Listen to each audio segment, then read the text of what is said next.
In one voice, we will not go quietly into the night. We will not vanish without a fight. We're going to live on. We're going to survive. Today, we celebrate our Independence Day.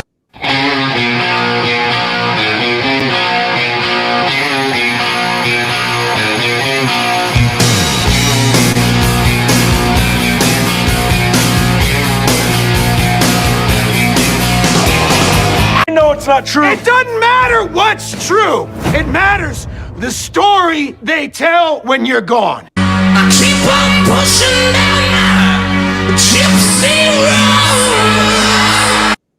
road. Man, oh man, let me take that off.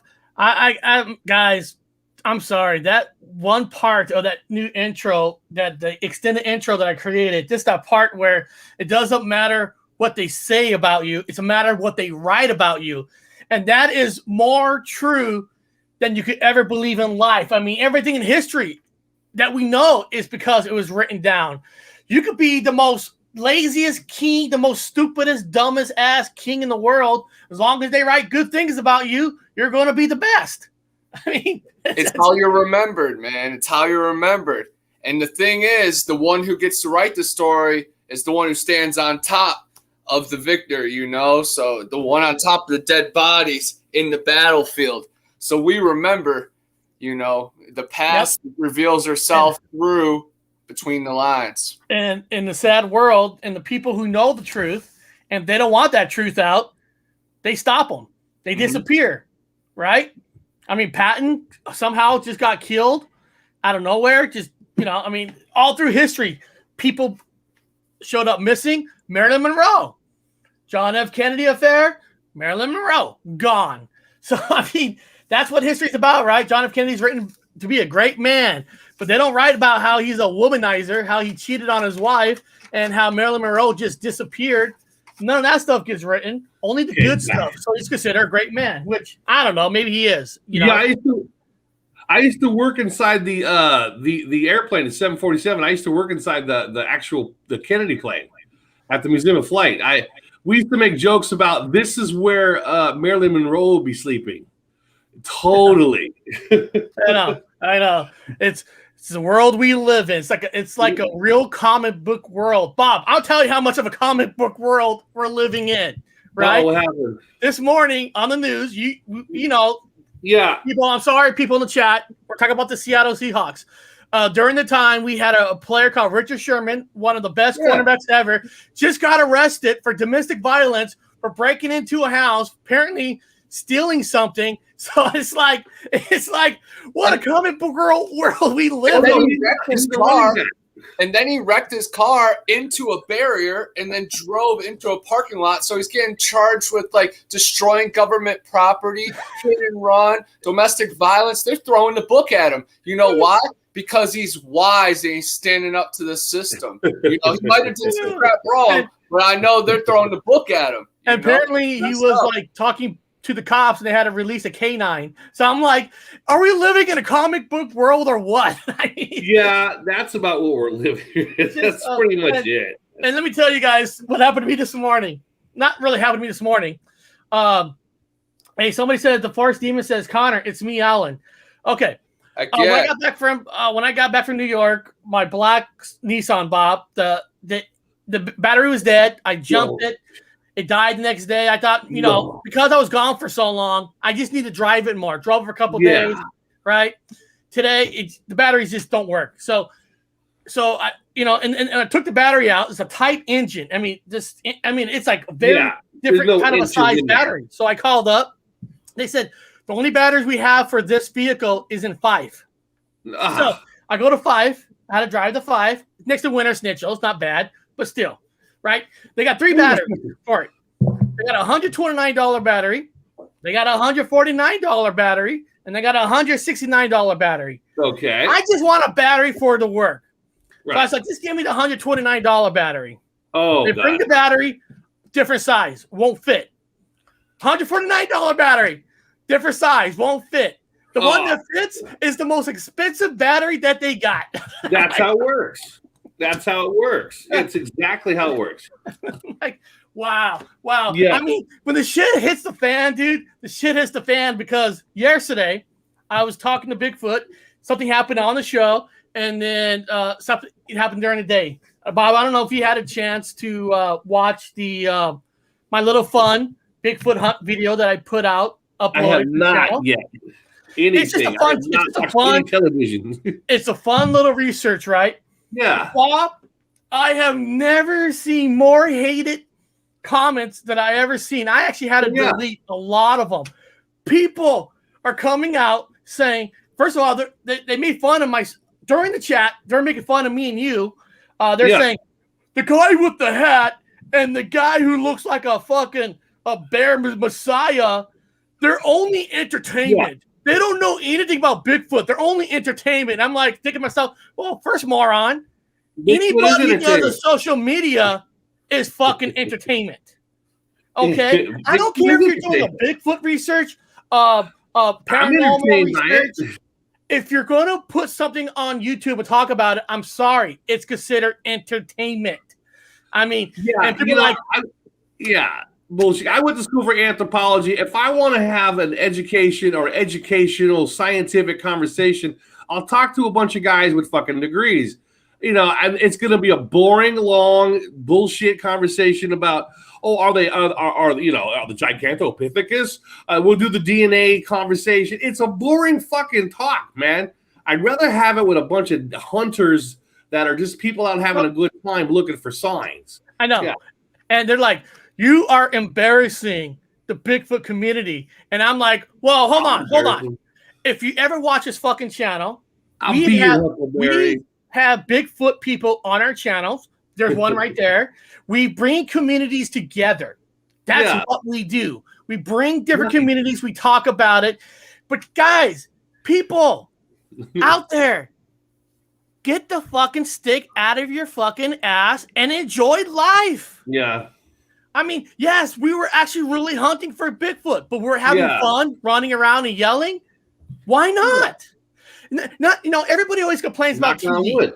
Well, everybody complains about TV, right? Everybody complains, ghost hunter, ghost adventures. Everybody's all professional. And the thing is, as soon as you do something the opposite on how they do it, you are the moron. You're stupid. You're complaining about them, but then you do something different. They complain about you. And it's like you're all a bunch of fucking hypocrites. Well, not that. It's just it's fun to complain. I mean, people whine. That's what they do. I mean, I know.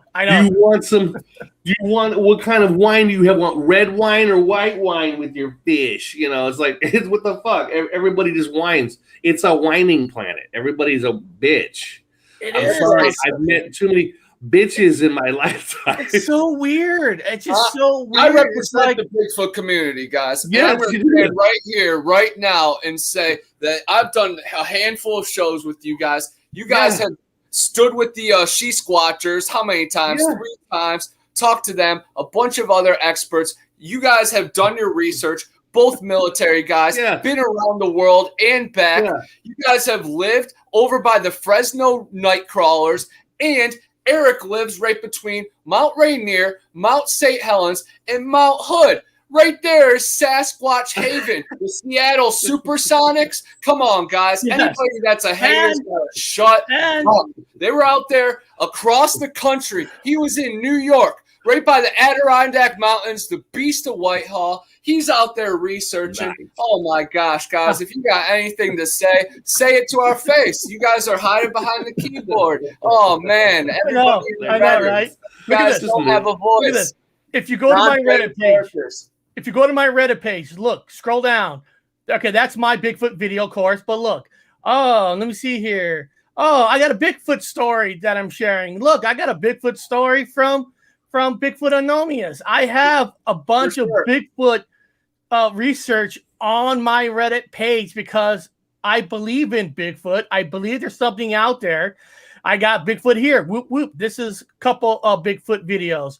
Mammal Research is a great group that was on our channel 3 times. Wow. So, and of course, there's Bigfoot Humongous again right there. We represent everything. Mammal Research.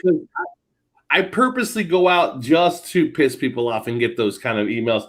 I'm not getting them as much. People are liking me and it's pissing me off. So Eric, I'm jealous. I'm gonna tell you right now. I'm fucking peanut butter and jelly of you right now. I want anger. Like, come on. Why did you list your post? And then everybody has complaints. Are you trying to get your channel monetized? And first of all, I'm like, what does that have to do with any fucking thing? I was like, what? But I don't know, man. People, and then listen, it's not the whole community. Like you said, there's just a bunch of little crybabies that have to have a certain way of something being done. It's sad that they can't open their minds. And, people don't realize this. A lot of people, Bob, you and I, we realize this. Bigfoot realizes this, but people put themselves in a category. Like, I'm a Bigfoot category. This guy is a paranormal category. Mandela effects category. Go on. It's like people don't realize that a lot of this stuff is related. Yeah. When we talk to the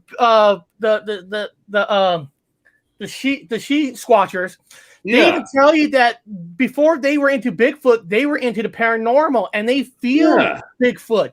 They feel that there's something more spiritual with Bigfoot out in the woods. Bigfoot is connected to a paranormal. And Bob, sometimes we talked about where we're thinking that maybe they're interdimensional, or maybe they're maybe like Stargate. They're here from another planet. We don't know, but the point is, we're all connected. So why can't some of these communities start connecting to share information? Yeah. I don't know.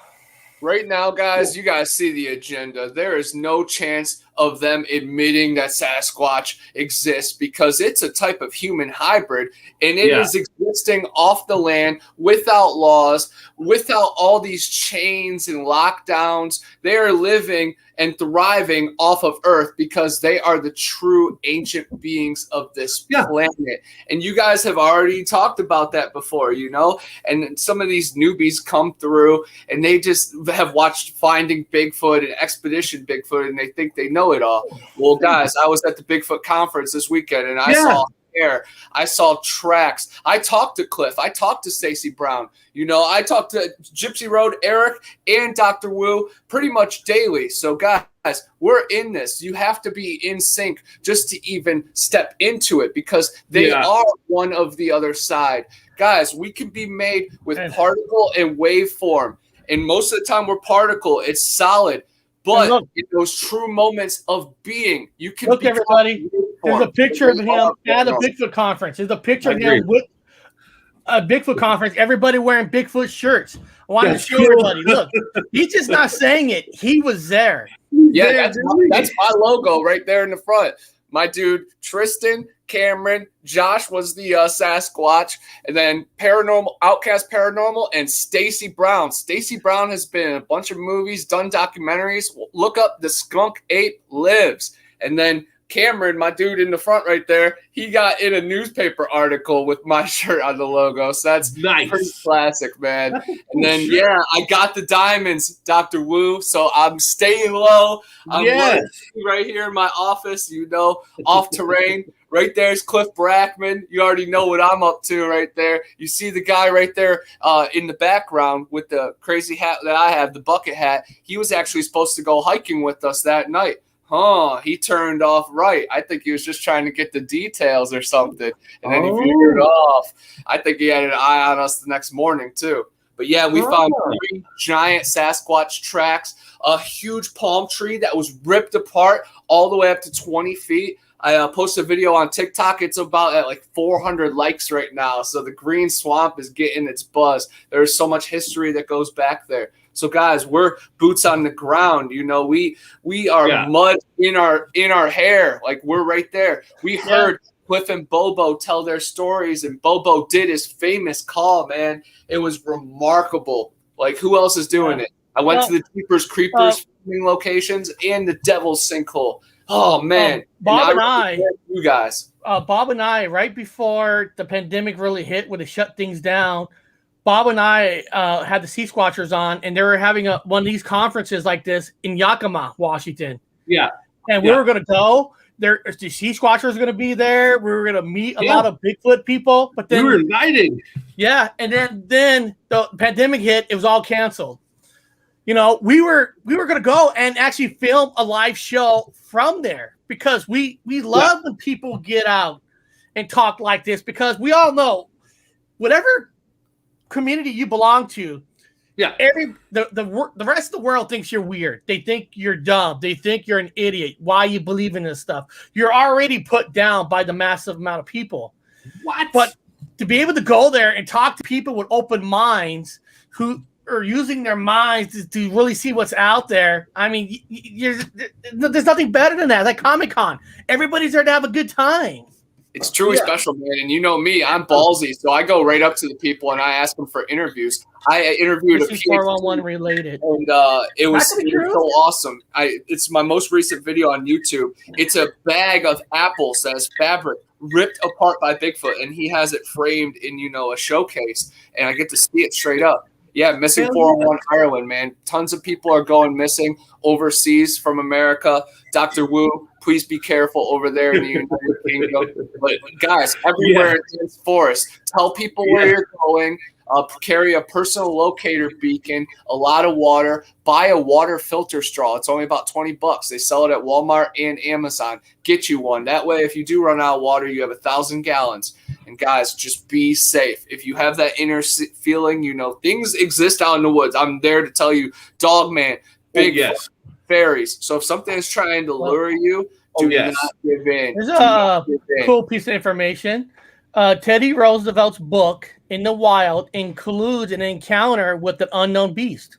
Yes, Alan knows this stuff, man. That's Alan from our research team on Instagram. Alan is in here and Cody is in here. Salute to you guys, man. Yeah, we have an Instagram team called Cryptids and Conspiracies, and we talk about a bunch of crap, ranging from Flat Earth, Bigfoot, Hollow Earth, the Matrix, the Forest Demon, always pushing some stuff. He's out in Arizona, kind of researching the Mogollon Monster, but a bunch of other desert apes out there. But these are human hominids. When I say ape, it's slang. It's not. It's slang. Like the skunk ape is a man. Reptilian. They're humanoid. Yeah, they are. Yes. Cody Berman. He's really big on the reptilians, and so am I, because they are running things. They're below all of our feet. They're all of our friends. There's a bunch of TikToks right now that are saying 60% of the population is reptilian people, and then the other half of that is AI. So which one of us actually have a soul anymore? I know. I'm starting to believe that, and I debunk, man. I'm the biggest prick in any fucking buddy's community because I went to school for science, and I have to say that I've seen it for myself. I've seen people do a weird blink. They'll do a side-eye blink, which is a reptilian blink, and I'll stare at them. I said, did I just see that in your face? What? Your face. And I'm looking at their face. Don't look right. I have seen, like, one gal I hung out with for a little bit. She's a runner, so she has no fat on her body, which is unusual, like zero fat. And she wore, I'm not joking, I'm describing this woman. She tied like her jacket around her waist. Every man is a man. I'm a man. I'm heterosexual, so I like to look at the caboose. So I could never see the caboose. She purposely tied it up. Like, okay, maybe she's self-conscious. She don't want me taking a glance. Okay, big deal. Her face looked like the skin was thin. Okay, debunk it. She just doesn't have enough fat on her body. The way her cheeks protruded out was unusual. Maybe she's got a genetic anomaly. Okay, we debunk it. Her mouth, her teeth were larger and unusual, and her gums. Now, I have noticed this, just me, about some of the gals or some of the people, they have larger gums than the teeth. Okay, I'm saying it again. Their gums, we have big-ass teeth. Okay, teeth, more teeth than gum. Or you don't brush your teeth enough, whatever. Larger gums than the fucking exposed teeth. And I'm looking at her mouth, and she's smiling, and she's got more gum in her mouth than teeth. Her face is sucked in. I said, and she kept talking about, I'm not joking. I swear to God, people, I'm not lying. She kept talking about Pallades this, Pallades that. Do you believe in Pallades? What's your obsession with the fucking Pallades? And then I know from my past research that there's supposed to be a rumor that these beautiful, voluptuous Pleiades women are actually reptilians with skin, human skin, like V, like the TV show V. I said, this woman looks like a fucking reptile with human skin. I kept thinking it in my mind. I'm just saying it. I had no instinctive sexual desire for this female. Now, a guy is a guy. Now, my radar is on. There was nothing there. It was like walking a goat. There was no desire for this person. Zero. A female or not. I'll get a couple of drinks and maybe I'll turn on. There was no switch. So, dude, I was repelled. My body repelled this person. Must not have a soul inside there, because I think souls attract first, and that thing was empty inside. It must have been a drone or some kind of spy, some kind of Prometheus, exploit, man. That's pretty messed up. Yeah, I said, I don't believe in this bullshit with reptiles, but there it is. This person I was hanging out with for a very short period of time really wanted a lot from me. I'm not going to talk about what this person wanted. Believe me, wanted a lot from me. I said, I can't do it. I don't know what you are. I can't put my finger on it. I kept looking. There's something about this person's face and body. Incorrect. So now I know they exist. They're walking amongst us. Man, the Loveland Frog Man. The mantis man, we all hear about it. We all saw the celebrities that you blink one time and they have the reptilian eye, the cat eyes, the cat-eyed people. Oh, man, it's some scary stuff for real. I would not be saying this unless I saw it. I would not be agreeing with you. Thank you, Bob, for the story. Somebody thanked you. That's Code Man. And this person says, year around the 1930s, a couple of local hunters shot down what they said it was a big bird. Oh, yeah, Thunderbirds. You can see it in the back of Bob right now. Oh, man, that's some scary stuff. Thunderbirds and then just flying bats that are just ginormous because they live down in the caves and they just keep growing if they don't mate. And sometimes they never mate, so they get man-made, man size. And oh, my God. Think about the Mothman. Wonder if it was a Quetzalcoatl or some kind of giant bat, some kind of forest demon. I really don't know, but there's been sightings in Chicago, so everybody be safe. Yeah, no, I like how you said that. That was good. That's good science. You said that correctly because they didn't mate. A large male that got larger and larger and larger, but it just didn't mate. It's like a buck with a heavy rack. For some reason, there was something wrong with its whatever's, and it didn't mate. That's how it got so big and so that's strong. It's because that's common, man. Just think like even humans. They say if you don't discharge, you grow up so much energy. And all these Buddhist monks, they haven't had sex in 80 years, but they're mentally float off the ground by then. And so I think it's truly special. And back to there's something to that. I think he's the Mothman. Every 23 years. Well, how about you, Eric? How you doing? Well, living the dream. Living the dream. Me and Bigfoot did a show last night, and of course, in the middle of the show, we get shut down. Yeah, YouTube is trying to censor us, man. I can go on an hour. Also played too much Chucky killing people. No. Yeah. No, it's no strike, no strike, no nothing. It just says that basically he was playing too much Chucky killing people from different movies. Wasn't from the same movie. It was from all 8, but we had to create a part 2 right there. We got back on, so that's why you'll see a part 1 and a part 2. Same thing, Bob, when you and I did a review on the movie The Stuff. Yes. We were showing a movie that nobody's gonna watch. And it's like free. It was a free commercial, technically, what we're doing, and they shut us down during the trailer of the movie The Stuff. It's horrible. A B movie that nobody's ever heard of. We've done nothing but give it a little bit of oomph so people can see it. It's a generic nothing movie. They kept shutting us down for that movie. I'm like, come on, man. We're doing them a favor with this movie. Of all movies, The Stuff gets us shut down. Real, I was like, really? Come on, this movie is just we're giving it credit where it's not due. So, oh well. I mean, you guys got at least the show is done, right? You got it out, guys, right? You guys did. I had to create a part 2 just to get back on. It ended up working out. You know, the perfectionist in me wants to cuss out YouTube, but of course, me and Eric, I like YouTube. Rolling. We're just trying to do for a child's play and share the difference between the AI one and the curse one, and the difference of studios. And you know, it's the studios. It's the studios that told YouTube to shut down. It wasn't. Well, wait, no. Don't blame YouTube. Don't blame YouTube. Now I'm gonna tell you guys this. The studios. On my channel, and people that know people that have been watching my channel since 2016, I am the loudest, rudest, fartingest. I say the things that you're not supposed to say. People get shut down for. Like Brian Savely he's gone from YouTube because I say those things with ease. Now, I was doing a show on Saturday, and what it was is I'm on Streamlabs. Now, if you guys were doing it on StreamYard, it's a separate entity. So as you're breaking the rules on StreamYard, they've got a list of rules that you can't be doing. These rules are being broken, and they're sending it over to YouTube. They're blocking it on their end. So I found out it was Streamlabs that were stopping my stuff. I was going after Elon Musk, making all these jokes. I had all these satire things for Elon Musk. StreamYard was not going to allow me to fuck around with Elon Musk. They were blocking it to YouTube.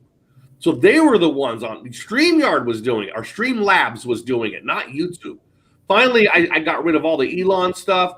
Then their algorithms, you got 2 algorithms now. You got algorithms on StreamYard. Mine was Streamlab. And an algorithm on fucking YouTube. You got 2 conflicting algorithms fighting each other, and it shuts you off. I was like, oh, it's easier for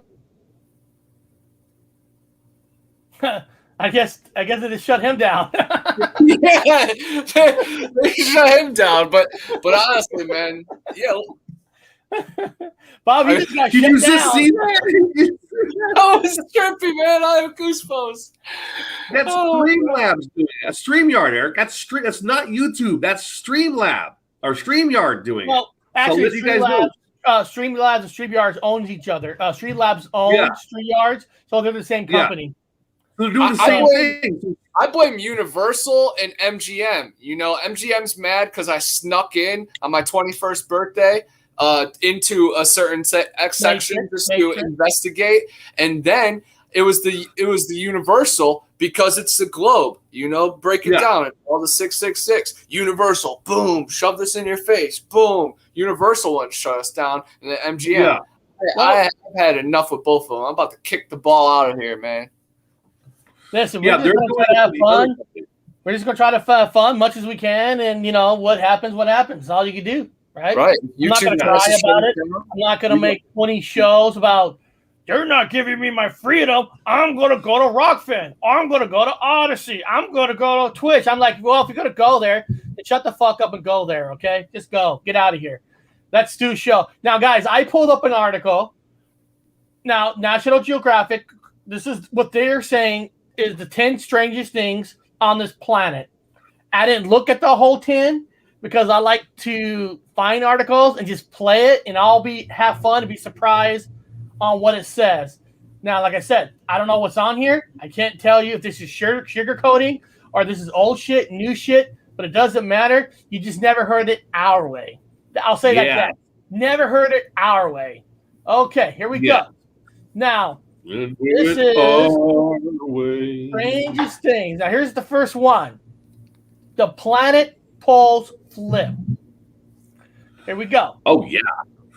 We all know that north is, north. Somewhere above Alaska. And south is down near the middle of Antarctica.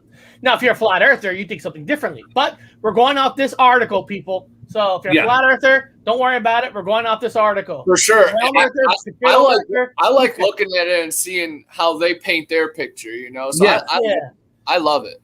So let's see what it says here.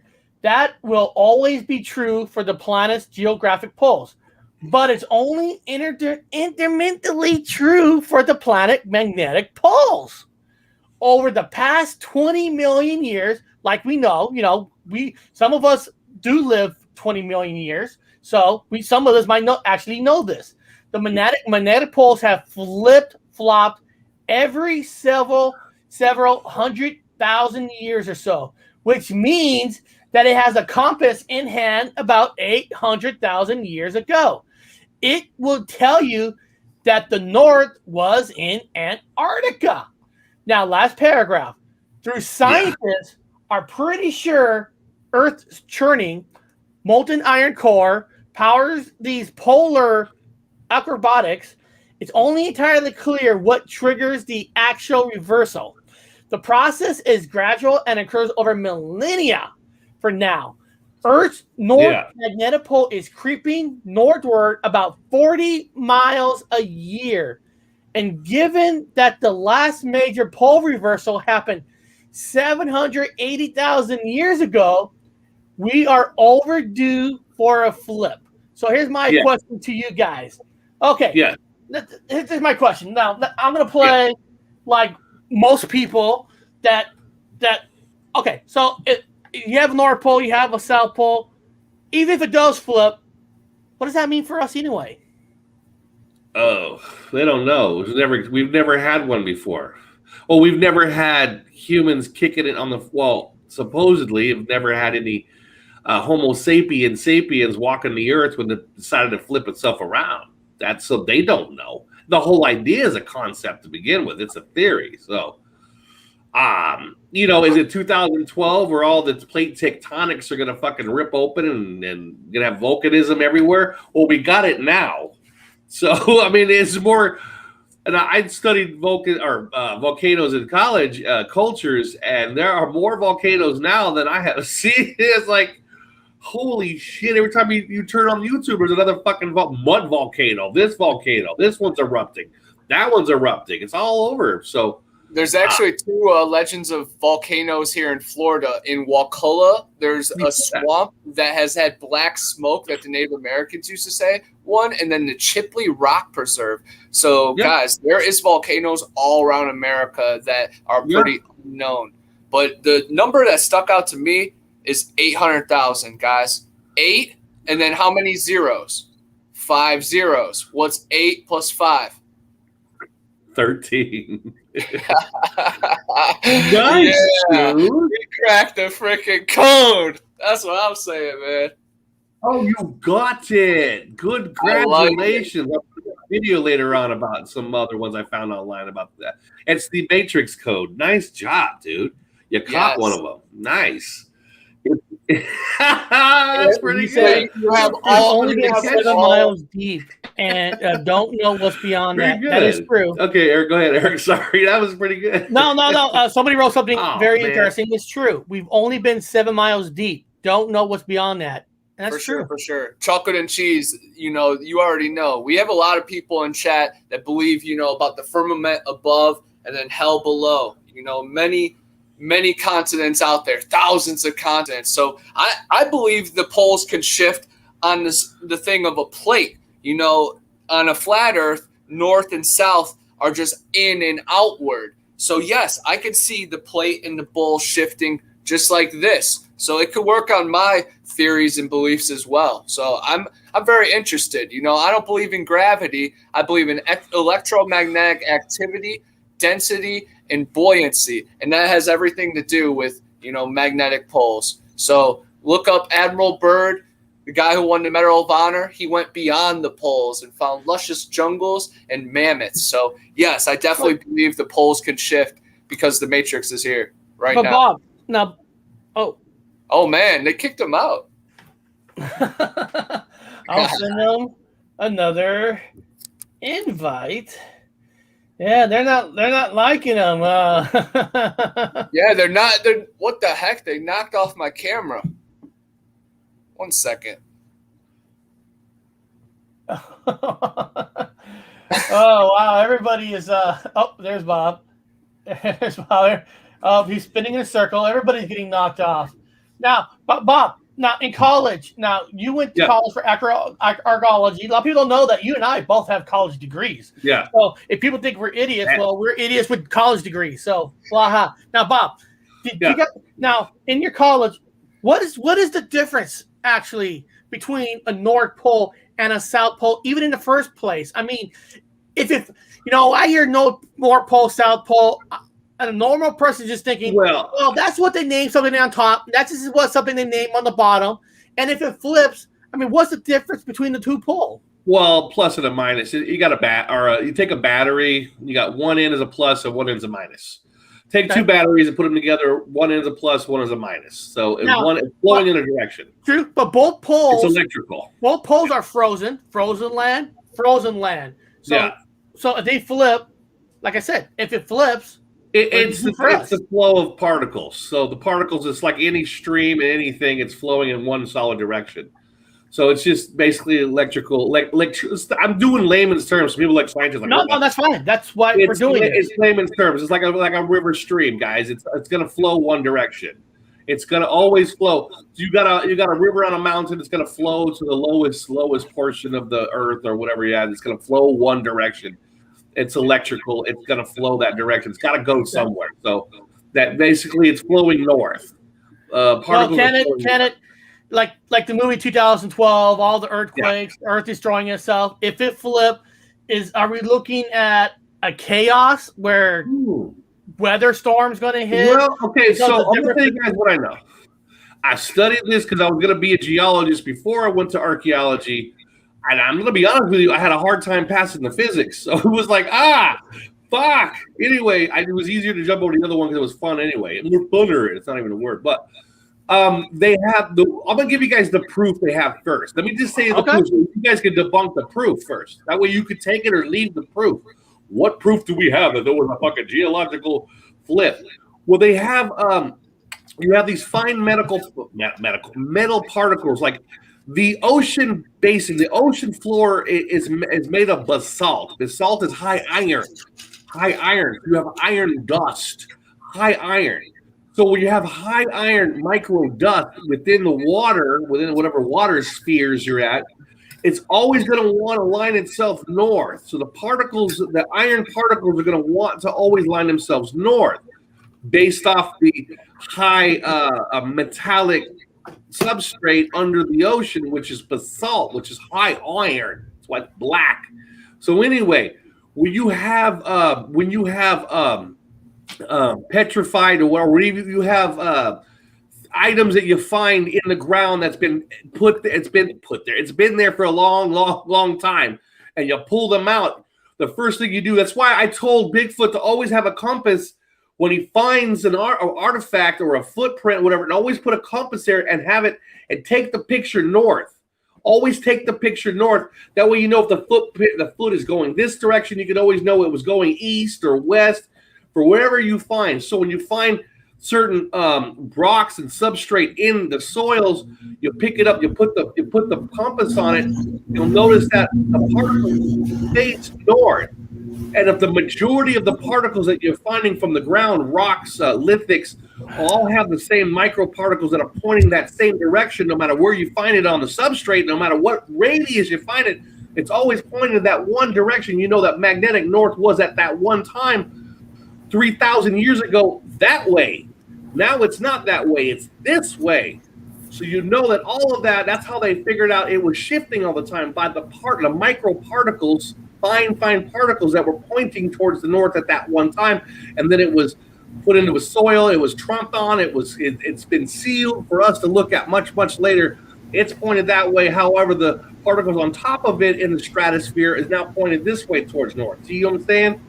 As it's been layered into the soil. Now they found them where the particles had faced the opposite direction. They found the particles faced the opposite direction. Like, whoa. Wait a minute. It's not pointed at 3,000 years ago this way, which was magnetic north at that one time, and now it's this way. That way you know it where it is in the timeline. You're like, this one faces the 180, the opposite direction. Well, that's how they found out that it flips. And so all the particles were faded to the south. They were all pointing south, not north. So that was the north that time. This sounds like that makes sense, everybody? No, it does. It sounds like a good movie. I think we all should be all three directors on the same movie. Make a movie about the pole and south flips, and we'll just add a little pizzazz to it. Yeah, but that's how you find out what direction. And also, it's like dendrochronology, where you have tree rings can determine how much water was in the area. I like earth sciences. I'm a dendrochronology. I love it better than any machine that they have to determine how old this rock is. Fuck it. I love the tree rings. It gives you the truth. Yep. The same thing with substrate and particular rocks or whatever elements you have that are under the ground and stayed there for thousands of years, because then you know the microparticles, you can find out what direction they were pointing, because they were pointing the iron in it. The iron in it is pointed north. Yep. It's electrically going north. So again, if it's pointed the opposite way, you know that it was a flip. Before that time, it was going the other way. There was, and in fact, evidence that I've seen of it that there was at one time a couple of flips. Well, who cares about that? Somebody wrote a comment that liked my video yesterday. That's more important. Thank you, Red Pill Paul. I appreciate you liking my video yesterday. That's the most important part of all this. Now, here, I got the next one up. The next one here says, the biggest mammal migration is airborne. Okay. Yep. You may have thought the 1.3 million, you take away the dogs, it's 13. 1.3 million wild beasts that hoofed their way between Kenya and Tanzania were tops. But you'll be wrong. You'll be wrong.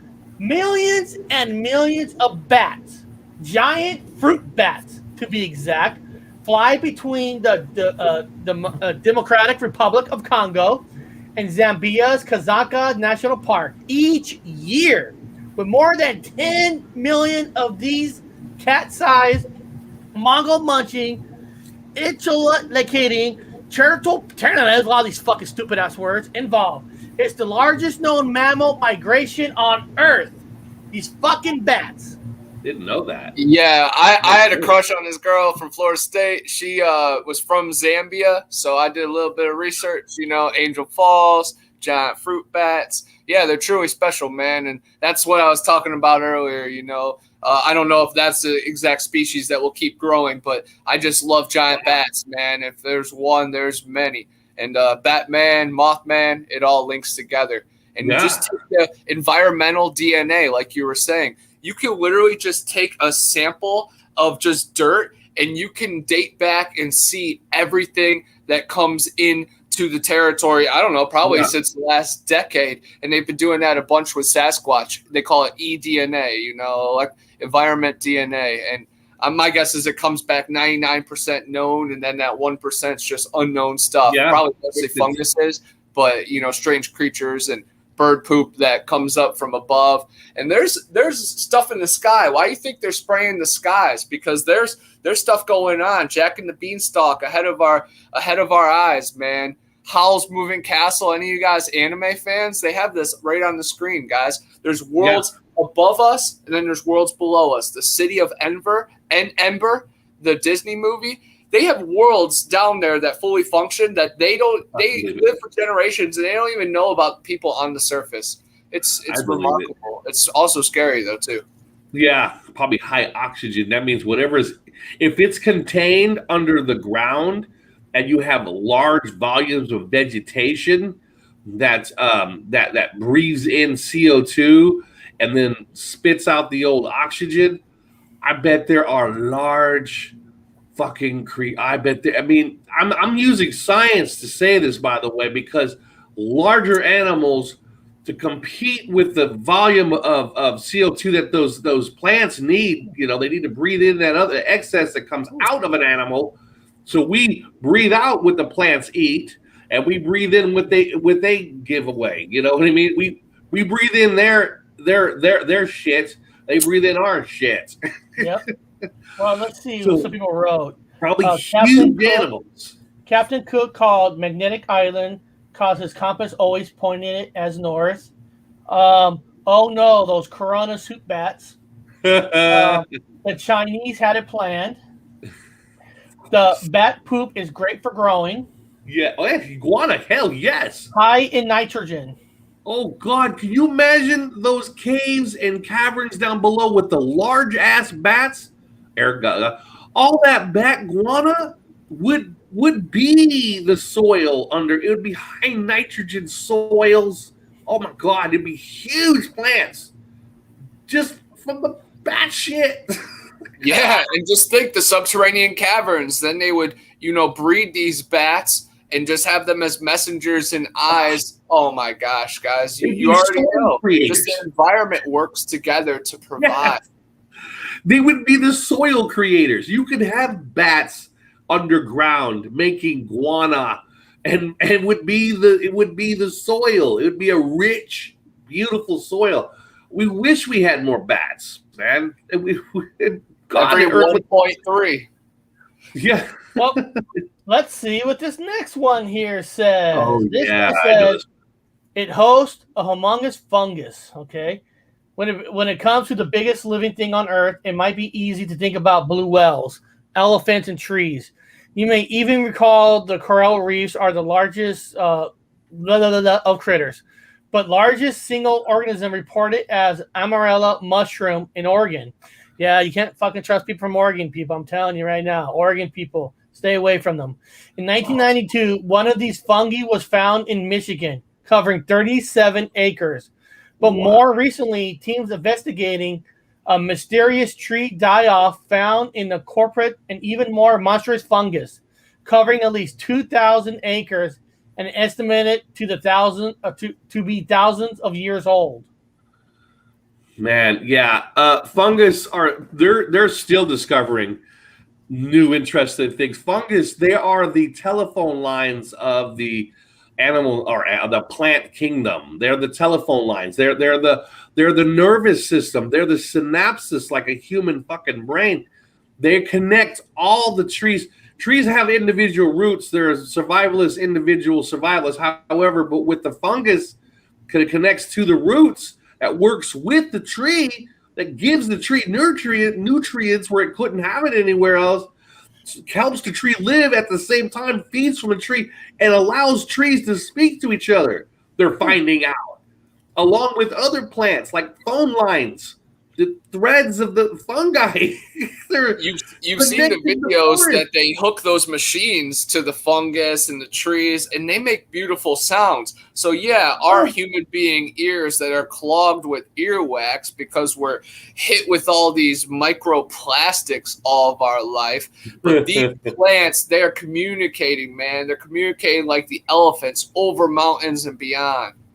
Thanks to the fungi. Now, Bob, do you think you think in the movie, Avatar was trying to say something when they're trying to go to that tree, and that tree is like the center of the whole planet. It's like the thing that talks to everything that can transfer your soul to another soul. You think that's kind of based on this theory of fungus?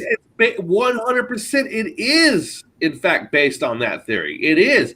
Somebody didn't sit around and make that up. That's based off actual science that they have discovered and continue to discover more and more of these micro, fine-fibered fungi that are linked to everything. It's turning out that these forests are a living brain, all hooked together. All of them are connected thanks to these fine micro threads from the fungi. Some are the strongest cures in the world. Some are the strongest poisons in the world. Some are some of the most psychedelic. Some are the most healthy. Fungus is everywhere, guys. What do you think your cheese and milk is? Fungus. Our body can produce fungus. Well, they're the most, to me, they're my favorite because of how they live. People say, well, how do fungus, do they have veins? Like humans would have veins. Technically, plants have veins. We all have a flowing something within us. These fungus are not like that. Why the fungus are amazing is because they're cell-to-cell transfer, which means it's like, say, Eric, Bigfoot, and I are going to put out a fire. Eric picks up a bucket of water and hands it over to old Bigfoot there. Connor hands me the bucket, and I take the bucket from him. That's how it's hand-to-hand transfer. So fungi have single cells or singles. Every cell is its own living thing. It's not a part. It's part of it as one unit, but every cell is alive individually. Like we would say Nietzsche. It's its own entity. It's its own living brain. Each cell within a fungi, within a mushroom. So it's cell to cell transfer of nutrients. It's Eric handing Connor a bucket of water. Connor takes the bucket of water and hands it to me. It's not a vein. Understand? There's not an open vein where things are just flowing like a freeway. It's cell to cell transfer. So it's amazing that these things they're a natural brain. It's just like your brain works. Remarkable. That's remarkable. Same way.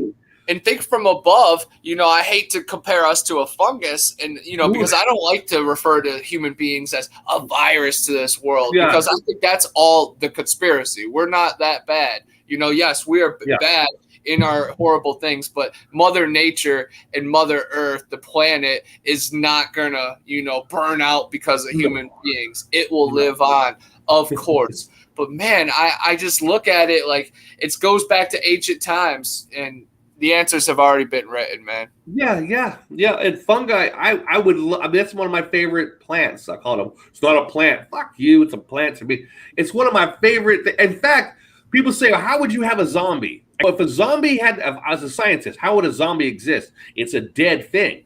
It doesn't have anything. There's no functioning organs. It can't move. However, if a zombie was a human, if it was like a mushroom or a fungi, he could live because every cell within the zombie's body is a living cell. So it would do cell by cell transfer of nutrients. It could move around and be a walking mushroom. Just reminds me about we're all cells just vibrating. And we just vibrate at such a frequency that we actually do link together. But man, fungus works a little bit different than that. That's wild. Probably from the heavens, us as human beings, there's a little bit of space in between each of us, and we work like that. So, man, my favorite plant, number one plant is grass, which is a highly. I can make a whole show about grass and fungi and mushrooms. My second favorite. Well, actually, they're pretty equal. Pretty equal. Yeah. Okay. Cool. Now, somebody wrote, well-versed. Fungi. So it's consciousness transfer fungus style. Yes. Heck yeah. And salute Lockbeard. Good to see you here. He's a big member in the Bigfoot community. He's always in the chats, but he's been on your guys' chats. So that's another example of worlds colliding, an example like She Squatchers and all the nature shows we've ever done. Yeah, but if Lockbeard sees my video yesterday, he might call me a traitor to the Bigfoot community and leave. You don't want to leave, Lockbeard. You don't want to leave me. You know that. But if they see my video yesterday, you might think the same way as other people think. Nah. I'm sure the video was pretty bad. Lockbeard's got an open mind like all of us. So that's why he belongs here with us. He has an open mind. Now, here's the next one. Some parts are downright alien looking. Let's see what's alien looking. Ethiopia. The Nakol Depression is a bizarre landscape worthy of superlatives tossed at it. Hottest, driest, lowest, weirdest. Through simmering hot springs, poisonous gases, crackly lava lakes, and salty mirage make like Donaku Depression seem like one of the most inhospitable places on Earth. Even here, life has found a way. Multicolor hydrothermal vents are being home to ecosystem that astrobiologists are now using as analog in the search of life beyond Earth. Yeah, the hydrothermal vents. That's where they think life started. It's around the in the ocean, around the volcanic vents. It's nothing but pure poison. And so they're finding organisms that can actually live within it. So this is what's giving NASA. Now, again, guys, this is a narrative. I know you hate everyone. Everyone's a liar here. So we're just going into the narrative of science here. So hate it, love it, write it down, throw it away. The vents are giving off this poison. They want to know how are these parasites or how are these little micro whatevers are living? Extremophiles, they're called extremophiles, are living within this poison. It's somehow able to take poison and use it as fuel. So you're looking at an organism that does not need the sun. You understand? Here's the big significance. It doesn't need a sun. It lives off the thermos of the planet itself. Not the sun, which everything lives off of, but the Earth's own core heat and its poisons and its lava making poisons. It's living off the thermals of the Earth.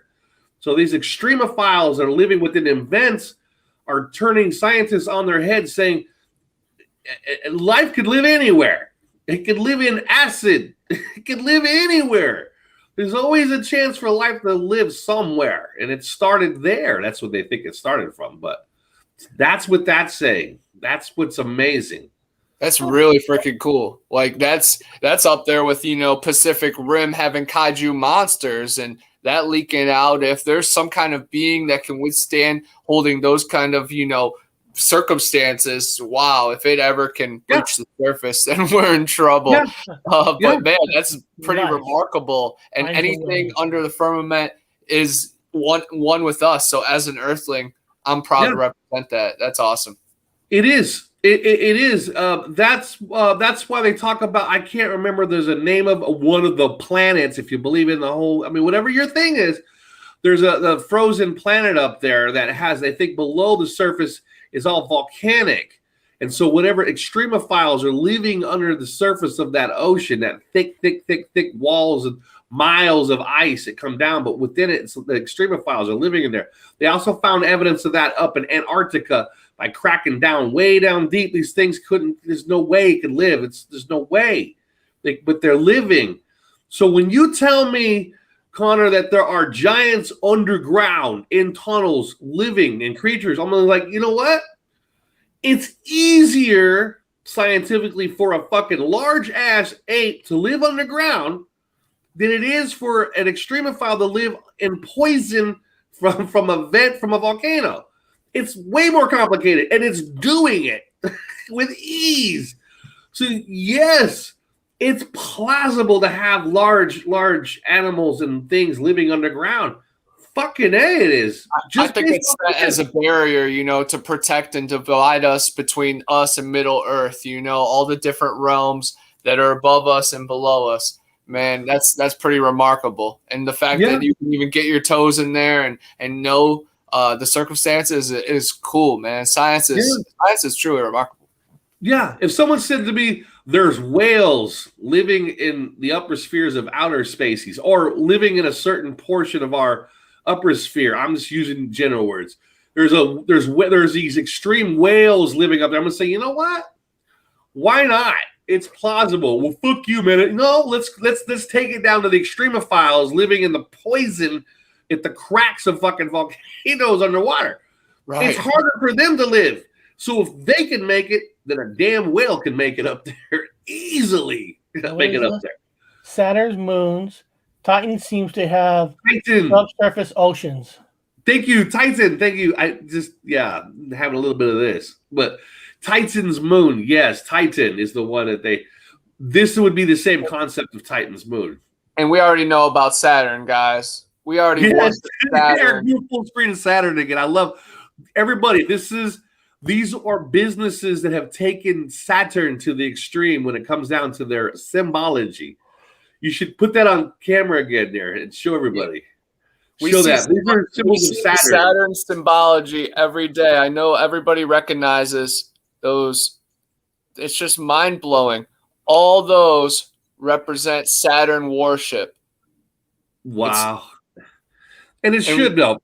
It should. What does Saturn sound like? Theoretically, according to modern literature, Saturn does create planets. It's a planet creator. If it creates planets from its rings, within its rings, then it creates life. So that's why the mythology comes out of Saturn and Saturn's rings.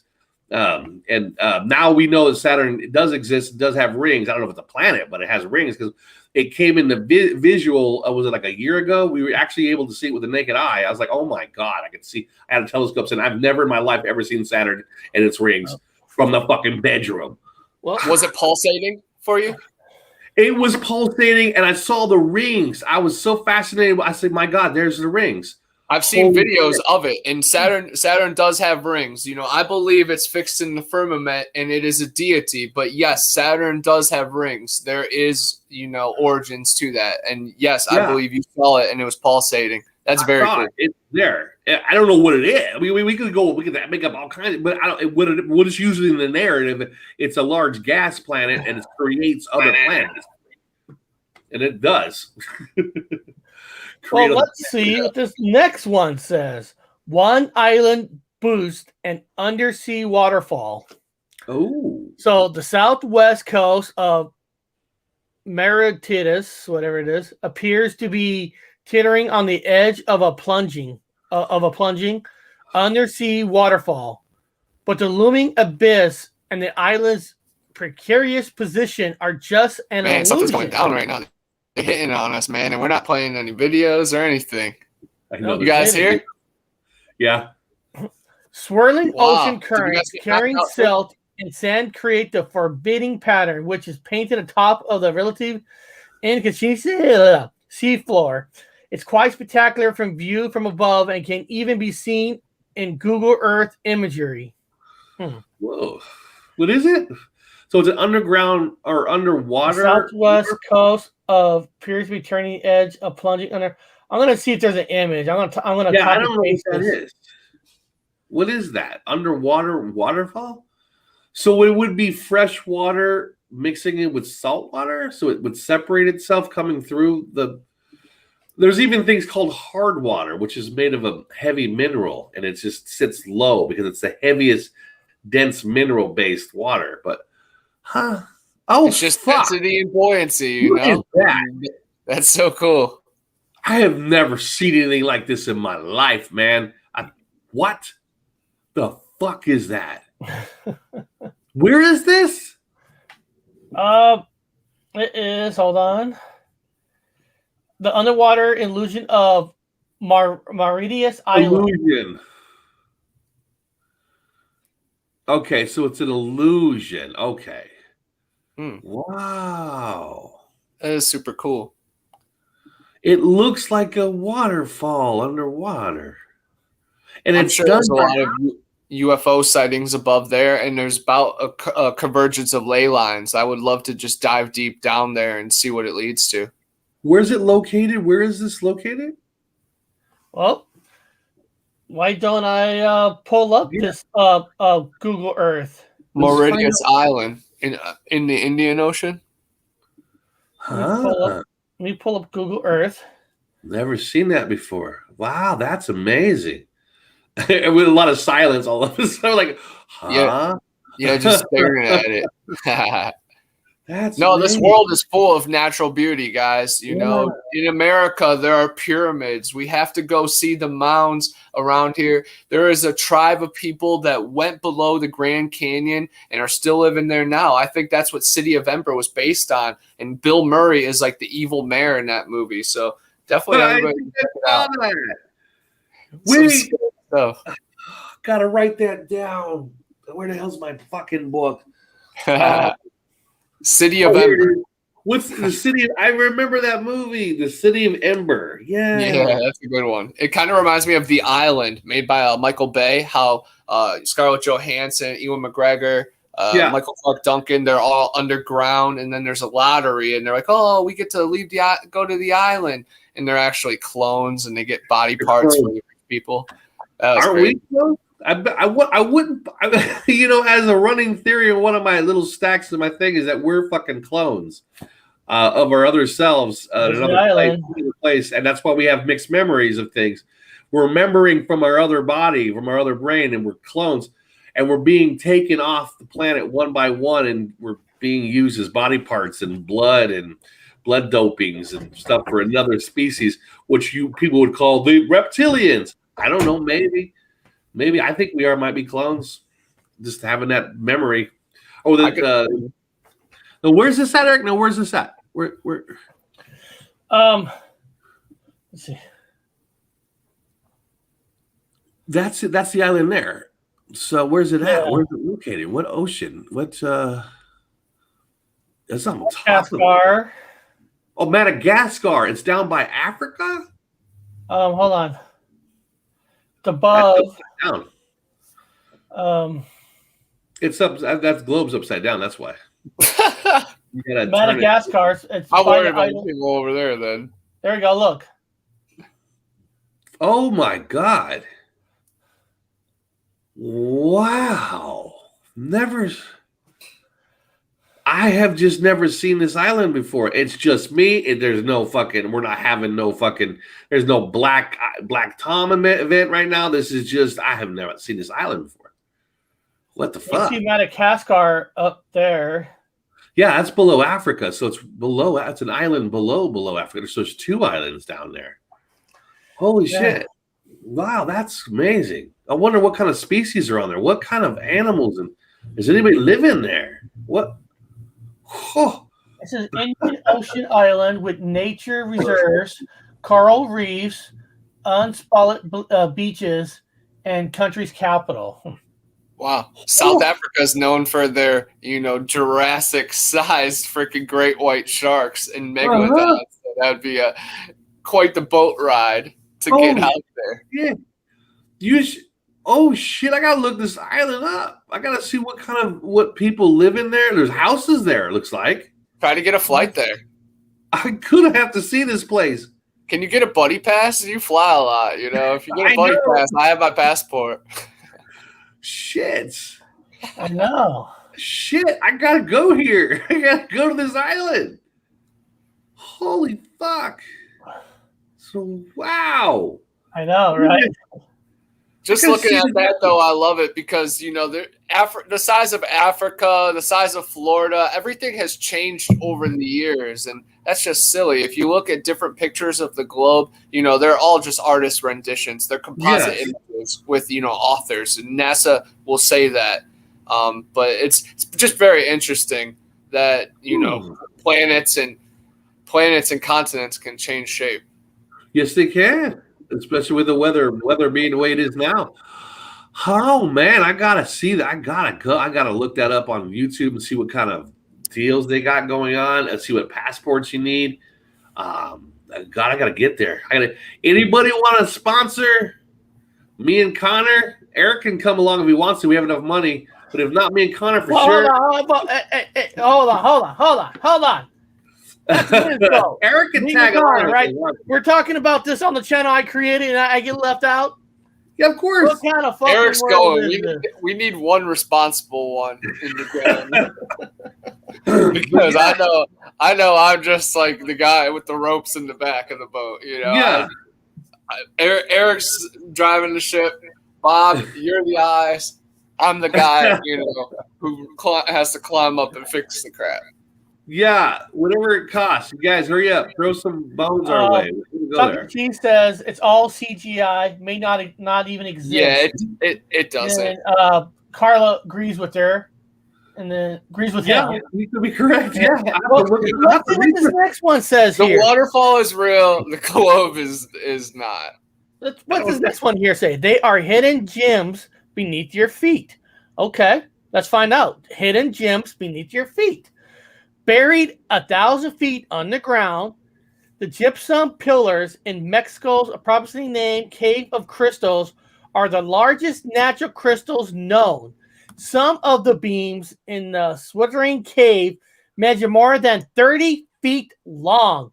You might think it's hard for Earth to hide such a glittering crystalline trove, but the cave was only discovered in 2000. When silver miners accidentally broke through its wall. I like that. When silver miners. I wonder what are gold miners. What are, whatever. Similar, I guess, silver miners. Similarly magical subterranean treasure, Vietnam, Hang Song Dung cave, the world's largest. He remained hidden until relatively recently spotted in 1991. Wow. The cave hosts a lush rainforest and is big enough for a there it is. 747 jumbo jet to comfortably park inside. That's a big ass cave, man. We need to take a picture, get a picture of that guy on there, Eric. See what this guy looks like. And it's got underground plants and things, and it kind of adds to the theory. It just keeps adding and adding to the theory that, you know, obviously they can live underground. I know they can live underground with thermo, just this thermo, this good old fashioned earth power, core power. Let's see what it looks like. What the fuck? No. Look at that. That's from silica cooling down slowly out of magma underground. So that would be a magma chamber. God damn. That's powerful, you know, because you know how powerful crystals and gold are for you. Just imagine if you were living there full time. Your immune system would be so strong and your spirit would just flourish, man. That would be truly magical. Check that. That is amazing. The size of those crystals. Wow. It kind of reminds me that movie The Core, when they're going into the core and they get trapped in that pocket and then there's all crystals. So that would have been a magma chamber a very long, like a long time ago. And it cools down over a long period of time where it's able to crystallize. You know, it's got cleavage, as you would say in geology. Holy shit. I think that guy's probably enjoying sitting on that crystal a little bit too much. Imagine those spelunkers. I want to go spelunking. And this is in Mexico. That's I've never seen this before either. This is kind of cool. This is I wonder if they do tours there. Another place I want to visit. Yeah. God, I hope the Earth don't get destroyed yet. Give me a little time. I need to get some money and travel. Definitely looks like a cool spot. I wonder how far it goes down, you know, if there's chambers that haven't been investigated yet, because I'm guessing the fairies are down there at least. Maybe not Sasquatch, but definitely some small some fairies. Like creatures. Definitely fairies down there. That was fucking cool, man.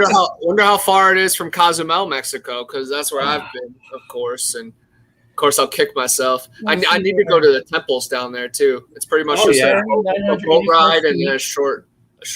Well, it says they're buried 984 feet, 300 meters beneath the Sierra de Nacia Mountains in Chihuahua, Mexico. Oh, wow.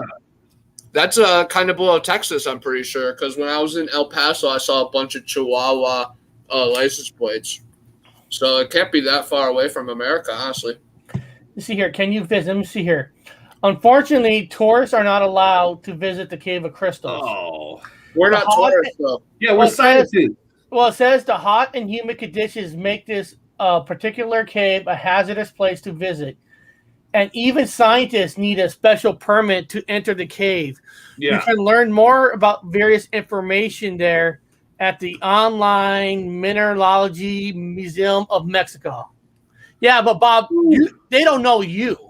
I'm sure if you go there, they'll let you in. Well, yeah, I got a pass to everything. I can go anywhere I want. I've got a magic pass. Well, I got an idea. I got a great fucking idea. What's that? Discovery Channel. You should support us to go visit. Be great TV. You know, because listen, if it's dangerous, right? Discovery Channel, if it's dangerous, nobody's going to miss us. No one's going to miss us. If we die, you got news. If we make it, you got news. But if we die, we still got news. 3 idiots decided to go to a cave with shorts on. Oh, God, yes. Oh, I'd love to go to that cave. Well, I'm going to go to the island first. With seahorse shorts on, you know? Yeah, seahorse. I'll be lucky if I have my shorts on. Yeah. Yeah. Island. Jiffy. Wow, I just had a sandwich. Is it Jif or is it Jiffy? I remember Jiffy. Yeah. It was Jiffy. I don't remember Jif. I've never seen Jif in my life. But that F is amazing. It's got a weird F on it. It's got a weird font. Yeah, you know what it is. And- It's the ring to Saturn. And think about it, Discovery Channel people. Oh, We'll you go- fucking 13. it You is. see it too? 1-3. It's the Saturn ring. 1-3 and the Saturn ring. It's creation. It's another one of those Saturn worship. And think about this, Discovery Can't Channel. believe you're on We'll even go to the cave and the island with a jar of Jiffy peanut butter. Yeah. We can promote Jiffy with us. We'll promote Jiffy. We'll promote it. their Saturn. We'll wear Saturn t-shirts if they want. We'll be like taps, right? We'll be like taps. Instead of working as plumbers, they'll catch us working in a Jiffy factory. Yeah. With our Jiffy outfit. I just need beer and some weed and some Jiffy peanut butter, and we'll be fine. And a bag of chips, maybe. That's some Pringles. I don't know what you guys are into, but yeah, we'll do that. Bag of This chips. one- And blah, Yeah. blah, blah. Beef jerky. This next one sounds pretty interesting, guys. This What's next this? one says this. Some of his clouds are alive. Oh, Okay. Sometimes at dusk, dark shape-shifting clouds appear near the ground. As they swirl and morph, these clouds can seem positively alive. And it's because they are. they are. Formed by hundreds or thousands of starlings flying in tandem, the phenomenon is known as murmuration. Scientists suspect the birds engage in the mesmerizing display when they're looking for a spot to roost or evading predators. But it's still a puzzle as how exactly they achieve such exquisite acrobatic synchrony on the fly. Seen that. Yeah, they're synced, man. They're really it's amazing. It goes back to the electrical particles again. It's like they're flying in the plasma, and they're all connected mentally within the plasma. You know, that's how people do telekinesis and all that fun. We can connect to each other's brains because we're living in electrical plasma. So it's just like, And like the we're in idea a of seeing things in the sky, come on, guys. There's deep roots to it. It's not just imagination. Those are dragons in the sky. That is the Empire State Building. That is the 3 rings of Saturn. yes, Oh, man. nice, yes. I've seen them sync together. It's fucking amazing watching birds. Like they'll all turn at the same exact time. On some side, they say, well, one turns and they all slightly turn, and they'd be out of sync because one watches the other, watches the other. No. At the same time. Like, ow. They're reading each other's brain thoughts. It's amazing. What is this right here? What is? Oh, is that it right there? It's the only closest thing. I'm trying to find something, but It's amazing seeing the Blue Angels, honestly, and seeing fighter jets, how close they get to each other. Yeah, Like, every year for me. There's synchronicity even in us humans, even within all of our flaws, man. Yeah. It's a beautiful thing. The power of yawning and deja vu and thinking of somebody and then they text you. We're all electromagnetically connected, and through the plasma, and We are we're connected. made in the Creator's image. We have a soul and a spirit. The animals, they have a spirit. They have the spirit animal. I don't think they have the same type of soul as us because they're not made in the Creator's form. But I know. There is a connection. It's the yin and the yang. It doesn't make us any better than them or less than them. Yeah. I just want to announce we got a new follower on D Live. His name is Live. Justin Nitty.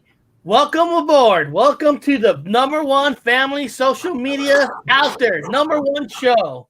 Yes, the best. #1, baby. #1 most open-minded show of all social media right here. We dress fantastic, so you can always look at our clothes. We're dressed handsome. Yeah, very handsome. You can't get better than us. Let's We've see been known here. to smoke weed too. So This one says there's an underwater meadow. yes, of course. Who is the oldest of them all? The Mediterranean most widespread seagrass named Posidonia after the Greek god Poseidon. It's also thought to be among the oldest known living things on Earth. Genetic sequencing recently revealed that an expansive Posidonia metal growing off the coast of Spain could be as many as 100,000 years old. Ooh. This means that before our modern human ancestors even left Africa, the first of these seagrass shoots was gently pointing down roots and beginning a process of cell division and cloning that would survive the global spread of humankind. One of the reasons that slow-growing Posidonia can last for as so long is that it has few natural competitors or predators, except for humans, whose exploding populations and poor habitat management are slowly destroying the ancient metals. Well, that'll change pretty soon. No, there'll be less people here pretty soon. Yeah, that's amazing. You know, people think that some scientists believe that the Mediterranean is where the cradle of humanity started from, not Africa. That's going to be more and more old philosophy. And I went to school for anthropology, and I know about the evolutional thing out of Africa theory. It's becoming less and less every day. I disagreed with it a long time ago, so now I'm happy to see things like this happen. Yeah, around the Mediterranean, upper northern Europe, and now that area there, the Mediterranean, is where the cradle of life might have started. You know, it's a lot of salt in that water. You guys understand the Mediterranean it's extremely salted. Lots of metals, lots of extremophile kind of plants and things growing out of it. It's kind of interesting. You know, they're probably single cell. Maybe they're single celled grass. Hey, is that Bigfoot's shoe? Yeah. Yeah, he was there. Amazing. Maybe this is where grass came from. Maybe this is where the cradle of life of grass started on shore. Mm-hmm. Maybe this is the proto-grass. You know, because grass came out specifically for bovines, because bovines were tearing up the soil, or the original ones, and then now these new bovines that we have flat, flush teeth like horses and stuff. So now they just eat the grass like a lawnmower. They just clip the top part of the grass and so the grass below the line of grass, whatever, has an apical meristem, which is a stem cell that's unprogrammed, and it just keeps growing up. And you can eat the grass above it, and it just keeps growing. So it came out to basically live with the bovine. They become best friends. The grass and the bovine are like lovers. That propelled everything forward, though. That's truly remarkable that something can just keep regenerating over time, that cells have an ability. Even just our cuts, we heal. Oh. Well, yeah, the cow eats the grass. The seeds are on the back of the grass. It takes its shit over the other side of the mountain where the grass will start to grow. Further the cattle go, the more grass you have. It could have started from there first and then moved its way. And Lockbeard needs some weed. I mean, life is perfect, right? Yes, we need weed. Life is weed. Now, this next one says, one river is boiling. Whoa. One thought to be the simple stuff of legend. A boiling river hidden deep in the Peruvian Amazon actually exists. Woo. Okay, it's not actually boiling, but the river comes within a few degrees of that mark. It is still hot enough to transform an already overworldly rainforest into a steamy, mystical paradise that can cook clumsy small animals alive. Whoa. Recently, the National Geographic explorer Andrew Ruzu went to the boiling river and returned with the reason for its efficiency, tremendous activity, whatever. Fuck it. I'm going to type this in. Let me see. What this fucking even looks like. Already microwave of the Amazon. Well, I think Discovery Channel should send us there too. It's the hot pocket of the Amazon. I'll go kayak and get it. It would have to be a special kayak that can withstand those temperatures, though. Yeah, like don't fall in the. Oh shit, he fell in. Shit. Hopefully, it would kill me pretty fast because I would not want to survive. Yeah, you'd die pretty fast. That'd be So horrible. it must be a volcanic spot. It must be volcanic. It's got to be volcanic. Yeah, I'm trying to find some kind of picture. Well, obviously, if it's boiling, it's volcanic. Well, with the exception of the weather we have right now, and was it the West Coast and Canada now on fire? It's so fucking hot that along the beach cove areas, their actual shellfish are just boiling. And I'm like, oh God, their fish are just floating in waters now in the streams, cooked. It's horrible. Whoa. Yeah. Here we are. Here we are now. I think it's all climate, not climate change, just, fake It's climate. It's Hard. happening fast. Look, you see boiling there. You see water bubbles. That's got to be from That's a volcanic feature. And Bob, there's your lost wife. There she. I knew she would. I told her to wait for me. I'd be back. Ashanti. Ashanti. Wait. I'll be right back. I always leave the wagons waiting. I'll be right back. And didn't that guy ask you for money right there? Didn't he ask you for money for one time? Yeah, he owes. Well, he owes me $5. Yeah, he wanted a Dr. Pepper. I was like, I don't like Dr. Pepper. They were selling Dr. Pepper up at some shack. He wanted some, so $5. There you go. I think Amazon needs to send us there. Wow, boy! Not Amazon. Well, Amazon can send us there, but I think Discovery should send us here. Boiling water in the Amazon. Okay, cool. You guys should do an interview or an episode on, all these stupid ass billionaires going to space. Did you guys see Right? Richard Branson, just did a stupid one, and oh man, You watched my last in his footage. It was crazy. You watched the last show. Now- We did that. Now, Blackmail Bear says, where is it? Why is What's it not that? popping up? It's not. Something does not won't pop up. It says it's unrelated to volcanic or oil drilling. Oh, really? Why then? That's kind of weird. I'm pressing on these messages, but it won't appear on the screen. Maybe it's the chemicals in the water. Maybe it's acidic. Is it acidic? That'd be pretty cool. Wow. Then why is it so hot? It says, "Show me some bananas." What? Show me the crossbreeds like Liger and Jaguar and Lion and such. Wasn't Why he is in it the Golden hard? Child? Oh, that picture of the guy in the Golden Child with Eddie Murphy. Yeah. He probably was in that movie. What did he do? That wheel? Yeah. Why is it boiling if it's not volcanic? I don't know. It's got to be acid or something. You guys see a face in that picture right up there, though? Whoa. To the left? A little bit, Frog. a little bit to the left of the steam. Do you guys see the face right there? Yeah. Right there. Oh, there is a face in there. Yeah. Wow. Wow. I don't know if I want to get near that water. I don't know what's. We'll have to look more into that one. That's weird. I don't know. I swam there once. I am so hot that place is still boiling.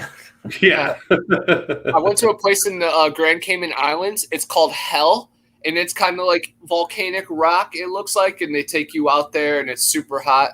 It was a very cool spot. I definitely recommend it for people that go on cruises, but do not go on cruises if you're not doing, playing by the rules. Very cool. Am I on? I think I'm losing internet. I'm here. I think we're here. Man, Okay, we're here. We lost they Eric. keep throwing us off. There was a voice in the show earlier. Did you hear that weird, dark voice that came through the show? There was a voice. There was a voice right before you said we're being fucked with it, and I heard a voice coming through, like a radio voice come through the background. I don't know. Eric got kicked off. What the fuck? We're gonna have to go back and look on the rewatch, man. Yeah, I'm gonna do a pretty rewatch because messed up. I swear to God, I heard a fucking weird voice come through the transmission, like a weird transmission voice come through.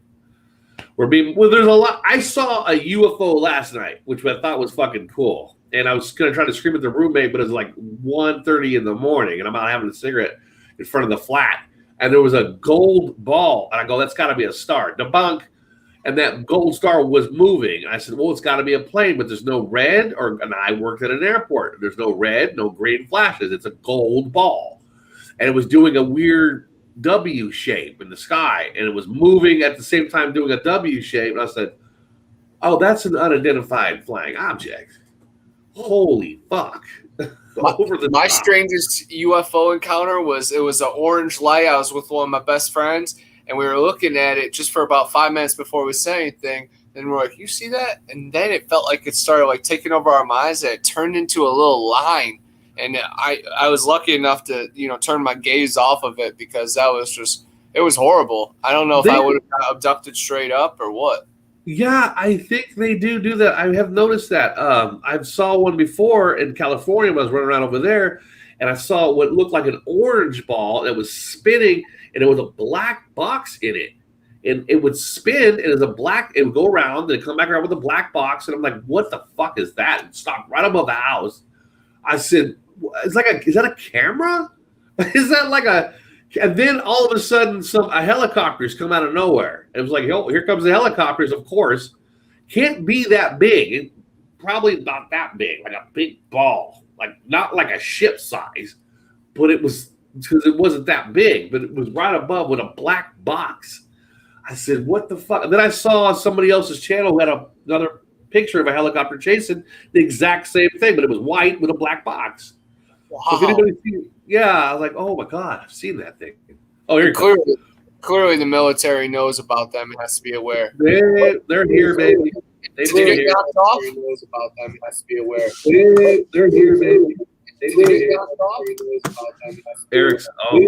I know. It's doing weird things. It's I know. It's doing weird things. It's All right. I think Am I here? Yeah, you're here. Yes, you're getting messed with. It wouldn't let me back in. Yeah, we're being messed with, man. I can tell. Spinning. It will not. I was like, what the hell is going on? We're being messed with. Yeah, IRL as well.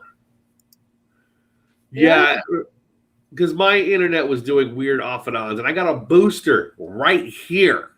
There's a booster. And I just want to say, Justin Nitty, they can't let me back in because I'm the one who's controlling the StreamYard.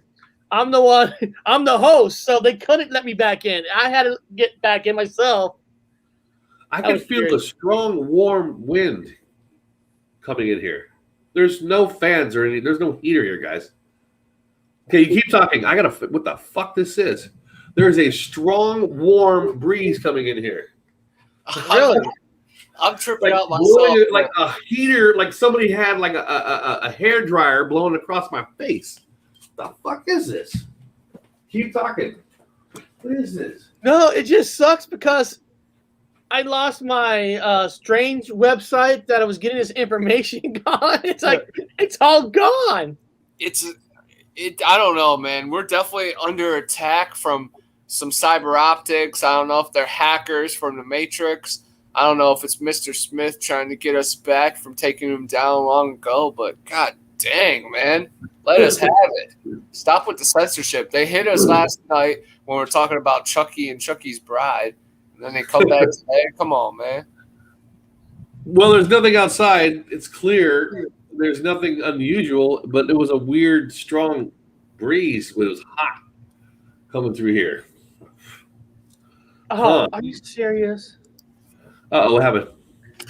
No, I'm trying to go back to the same website, and it's saying, well, you need to sign up before we let you back in because you use up all your free ones. Like, free what? Free what? What do you mean use up my free? Yeah. Everything is getting locked down. Did you guys see how they're trying to get into our text messages? And they'll be like, oh, text message not sent if it's something they don't like. They're trying to pass that. Like, oh, my gosh. America is getting the lockdown. Well, we Cuba already has it. Of course. You guys have seen that, too. They're fighting back. Justin wrote, I can give you weird info or cool info about countries from the Southeast and West Europe. Write it in the chat. Absolutely, put that in there. Please do. That was the last article on that website anyway. So let's hear what he's got. He might put something cool on the side, and we'll see if we can look it up. See anything weird. He's writing it on. He's actually writing it. Hold on. He's not writing it. He's from D-Live, but I can do this. I can do this. Hold on. See, you can see him. He's right there. D-Live. He can write it right there, and we'll be able to see it. Interesting. One remarkable spot I want to talk about real quick is the Garden of Eden. I wrote about it in Erie Swamps, Road Trip to Eden. It is in Florida, and 27 of the 28 trees in the Bible are right there in that park. Gopher wood, which Noah used to build the ark, is the lightest and strongest wood in the world. It's also known as Terrea, and that type of Terrea only grows there in the exact world. And then it's a delta that breaks into 4 rivers, like the good book describes. And that and Siberia are the only 2 places. And it is full of deep valleys and a wide variety of species of animals, plants, and just things in the air. And, of course, cryptids, convergence of ley lines, alien abductions, and then war stories, extreme weather. It has it all, guys.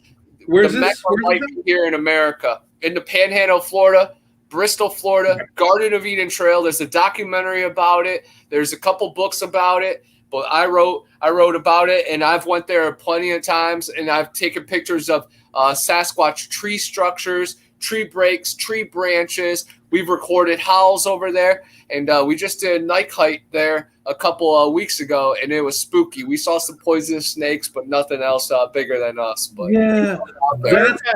now, our friend wrote, what's that? He wrote, Albania is the reason why most of Europe is mostly Christians, because of one man, Scanberg, search him up. Because of one man named Skanderbeg. Well, all right. Type him in. Skanderbeg. Just type him in exactly how you spell it, though, because there's probably 1,000 weird things up there. Yeah, what you're talking about is I remember I wrote a paper on Ponce de Leon. Heck yeah. Yes, Ponce de Leon went searching for the Fountain of Youth, and he was thought to have found it in Florida. Yep. In Florida, yeah. Some people say he landed right by St. Augustine, so on the Atlantic coast. And there's places that say those springs are the Fountain of Youth. But here in the Panhandle, even west of me, an hour west of me, there's Ponce de Leon Springs and Vortex Springs. Okay. And they have deep caves into Middle Earth. And Ben McDaniel, he's a missing 401 case, went missing there. And it is crazy. So right there might be the Fountain of Youth. And the Fountain of Youth's over there, the Garden of Eden. Come on, it's the Mecca. Nice. But I think every piece of land mass from the original Tartarian, one world, not one world government, one land. It all started as the tree, and then it broke up when the flood came down. We have to open our eyes. Okay, so here's this guy. Known as Skanderbeg, was an feudal lord and military commander who led a rebellion against the Ottoman Empire. Okay. What is today Albania, North Macedonia, Greece, Kosovo, Montenegro, and Serbia. As a member of noble Khazar family, he was sent as a hostage to the Ottoman court. Sounded more like Vlad the Impaler. Is that Vlad the Impaler? Is that Vlad? Well, he's from 1305 century to 1468. 1305. Okay. Let's see what images. What does this guy look like? Let's see. Let's see here. Well, he's royal. I mean, he's an RH negative, and he's part of the family. And he was storming through the. Okay, he fought the Ottoman. He fought the Islam. So he was a Christian crusader against Islam over there, I guess. The Ottoman Empire. Kind of looks like you. Maybe you're reincarnated from this guy. Yeah, I've been living a long time. It was a long time ago. I was on the Blue Ridge, and I had to go in this Golden Triangle, and I've been bouncing around ever since. I bounced around a lot of places. So yeah, probably me a long time ago. You know, they rewrite things so wrong. I didn't have a hat like that. Let me see. He wrote Greek and Romans has burnt info about Illyrians and called them barbaric people back almost 4K years ago. This man went 24 wins, closest with the Ottoman Empire, or 25 one loss. Yeah, that was me. That was a long fucking time ago. I had a hard time. I was getting through divorce. I had a divorce like 7 women at the same time. It was rough. They weren't producing children. I went ahead and took over a couple of areas just to get away from the whole family dispute thing. No babies, divorce time. So I went and the Ottoman Empire is an easy place to go fucking raid and have fights with. It was easy. Took them over a lot. After being sent as a hostage in the Ottoman Empire, he became the best commanders of Ottoman Empire. He whiles in a war ran back to Albania. Yeah, I taught him to drink, smoke weed. When I was captain for a while. We had a great time. We played a lot of games, chess. It was really good. And then I got released, and then went back and killed them all, just for the fun of it, just for novelty mostly. Divorce with the 7 wives. Yeah, like the 7 sisters of Pallades. It's the same story all over again. It's not really the 7 sisters of Pallades. It was me getting divorced. The 7 bitches. Fucking horrible, man. No, you're 7 wives on menstrual cycle. Fuck that. Since we're talking about the most weirdest stuff or whatever, we only got like 15 minutes left. Yes. Let's find out from Bigfoot himself, Connor himself. Connor. Did you ever have a moment when you went to do a Bigfoot search? Was there ever a moment that you actually for a second felt afraid? Oh yeah, there's been definitely multiple occasions. Going to Bellamy Bridge, which is a famous haunted spot deep in the swamp here in Florida.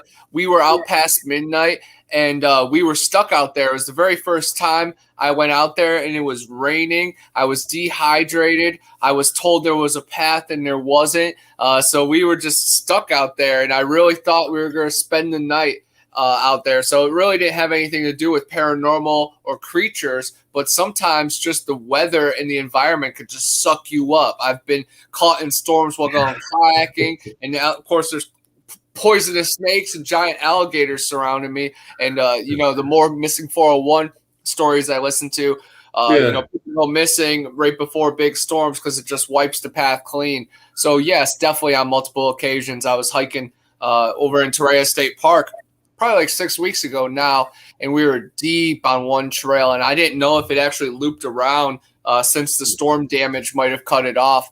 And then, yeah, man, I've been so stuck out there and low on water that you don't know what's next, and you really question yourself. And I've seen strange things, but I know they're out there. So at least I don't have the shell shock, but I'm scared going out to take the garbage out. I'm scared for everybody that is outside because things are out there and people are dumb, so they'll fall for the elf's tricks. And some of the Sasquatch are rogue and they will take you, but most just want peace, and some are protectors. So protectors. Yeah, I would imagine. Yeah, a mother. A female with babies is going to take you out. I don't care. They're a majestic love. Well, yeah, unless they've got babies, and then you're out tramping around making noise and scaring the babies, and you're a threat. They're going to take you out. Right. It's just like a cougar. You guys have seen the videos. The cougar just pounces. It just instinct kicks in.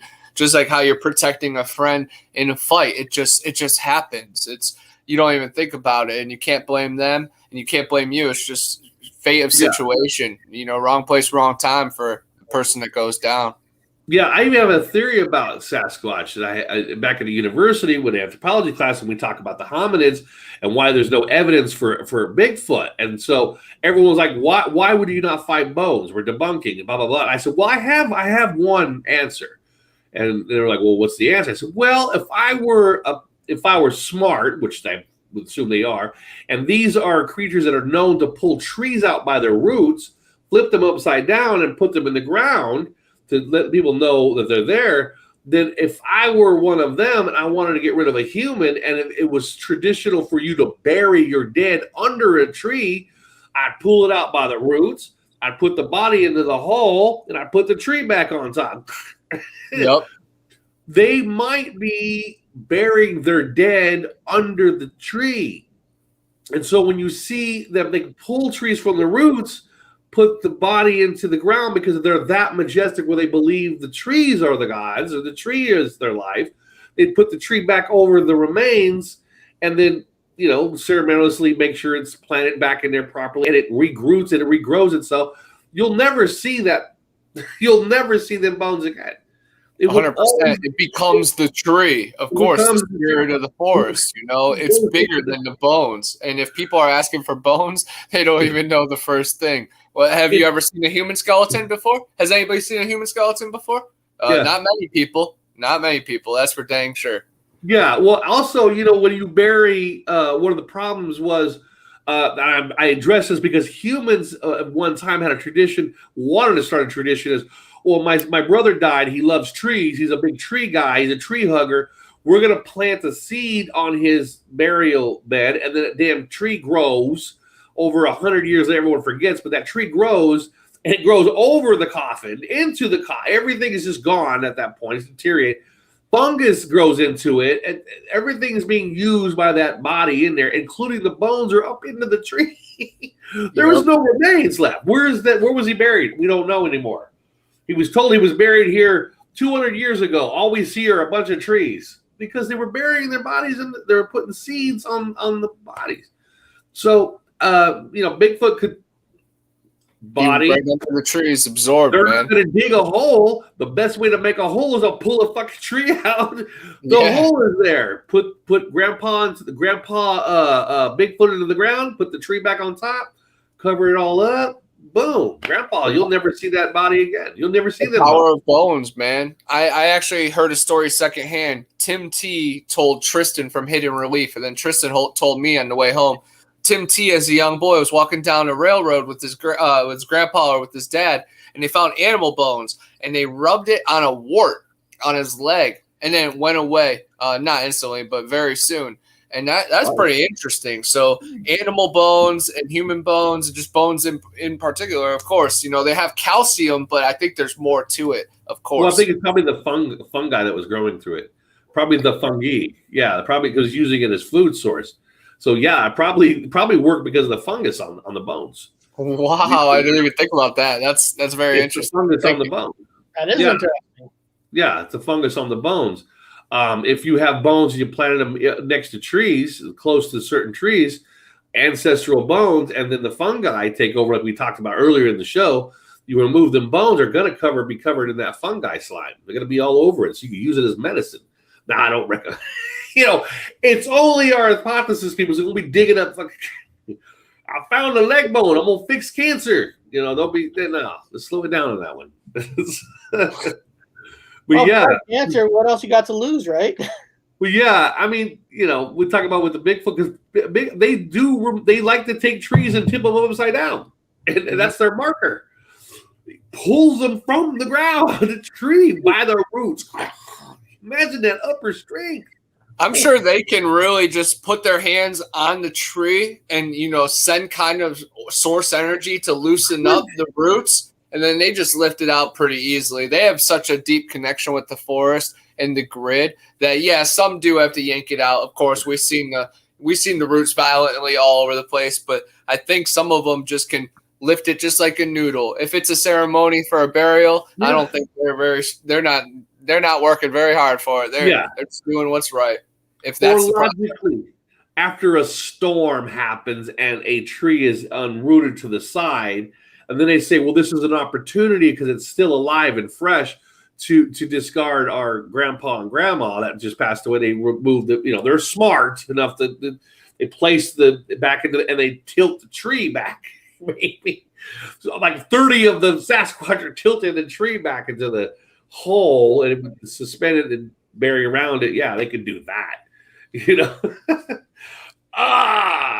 but there's 1,000 reasons. But that's my best guess why we can't find them. Skeletal remains because they're under trees. Oh, don't worry. When you pass away, Bob, me and Bigfoot will find a tree. We'll dig it up and we'll put you underneath the tree. I would love to be put under a tree. I have no problem with it. I'm not using it anyway. What kind of tree you want to be put under? You want what kind of tree you want to be put under?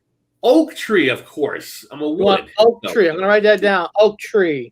I like under that. The oak tree. I want to be under the oak tree. Yeah, I will become the great oak. I want to be under the pear tree because I had pear trees at my house growing up, so it's always been close to my heart. Yeah, that'd be weird eating you though. That'd be like, you want a pear? I don't know. Do you know who this came from? Go ahead and eat it. Tell you what, Bob, I'll bury you with Elon Musk together. Here's a pair of pears. I want Elon Musk to be buried together in their tree. Elon Musk has contacted Bronson, by the way. He has contacted Bronson and says that he has purchased a ticket to go on the next Uppy Ups. Wow. Yeah, Elon Musk has purchased a ticket from Bronson, no bullshit, to go in the upper ups up there to the upper spheres, to the Virgin. He's going to fly in the Virgin into the triangle-shaped Virgin, which is what it is. And when you see it in the sky, it clearly says Virgin on it with the V, which is symbolic for feminine, into the sky.